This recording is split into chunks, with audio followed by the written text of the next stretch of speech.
Welcome back to Review Recapped. Today I will be showing you a true adventurous story of few Mount Everest climbers. Spoilers ahead. Sit back and enjoy. The movie opens up showing that Edmund Hillary and Tenzing were the first two people to successfully climb Mount Everest. Since then, only hundreds of professionals have attempted to do the same, with 1 in 4 dying. Set in the year 1996, Rob Hall gathered his team, adventure consultants, to go ahead and climb Everest themselves. Rob meets with his team, including experienced climber Beck, Doug, Yasuko, and co-guide Andy Harold Harris. Together, they plan to commence on what they hope will be a successful and adventurous expedition. 6 weeks before the first climb, Rob and his team are in New Zealand ready to depart from the airport. He's with the manager of the base camp, Helen, and his friend/co-worker Guy.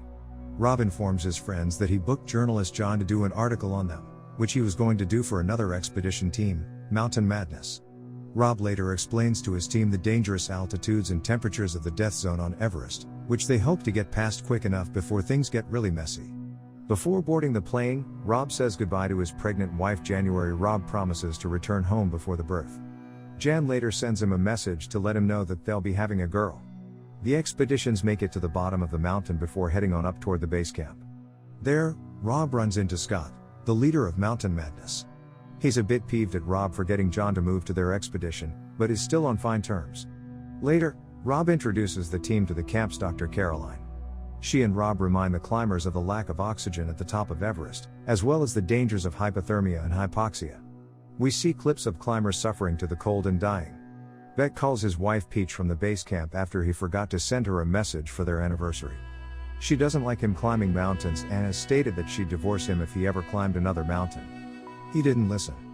Adventure consultants and other expeditions move from base camp to Camp 2. They walk across a fixed ladder acting as a bridge hanging over a crevasse. Huge ice chunks break off and slide down under the weight of all the climbers, causing the ladder to shake, making Beck nearly fall over. He hangs on for dear life and is guided by Rob the rest of the way over.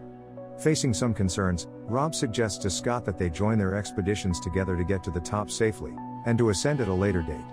Scott is hesitant, saying that he and Rob have different styles, but he ultimately agrees to the union. The two meet with their teams later to state that they plan on having 8 oxygen tanks at the top. Scott's guide, Anatoly, says he won't use oxygen. Rob urges the rest of his team to use oxygen. The AC team gathers in a tent at night to discuss why they're climbing. Doug says that he wants to prove that an ordinary person can do the impossible. Yasuko wants to be the oldest woman to climb Everest. The teams encounter problems on their summit, such as several climbers beginning to fall ill, Beck having trouble seeing due to a surgery he had a year before, and no fixed ropes over the south summit, forcing some climbers to turn back. Beck stays behind on the southeast ridge. Guy, who is scaling the mountain next to Everest, observes Rob and company from his POV and contacts them to make sure they're okay. Later it's shown that finally, some of the climbers start to make it to the very top and mark their spots on Everest. Anatoly is the first to touch the top, and Yasuko puts a Japanese flag on there. Rob contacts Helen back at base camp to inform her and the team that they made it to the top. She and the rest of the camp cheer the team on. Doug is still climbing, despite his health rapidly deteriorating and his oxygen levels dropping. Rob runs into him on the way down and he insists to Doug that it's over and that he gave it a good run, but Doug is not yet satisfied and decides he wants to keep climbing. Moved by his determination, Rob guides Doug to the top. A huge blizzard starts moving toward Everest, spelling trouble for the descending climbers. Rob and Doug get hit as the storm hits the mountain, forcing them to take cover. As they get lower, Rob notices there aren't any oxygen tanks where he requested, so he radios Helen to send some up. He and Doug keep walking as the winds intensify. Doug, barely conscious, unbuckles himself from Rob's guide rope. His dizziness, combined with the heavy wind, causes him to fall over the edge to his death. Beck's vision worsens, while Scott starts suffering from hypothermia, forcing them to stay behind from their respective groups. The other climbers go get help, leaving Beck behind with Yasuko. Andy goes up to Rob, wherein Rob tells Andy that Doug is gone. Rob and Andy wait on the side of the mountain until it's safe to keep going.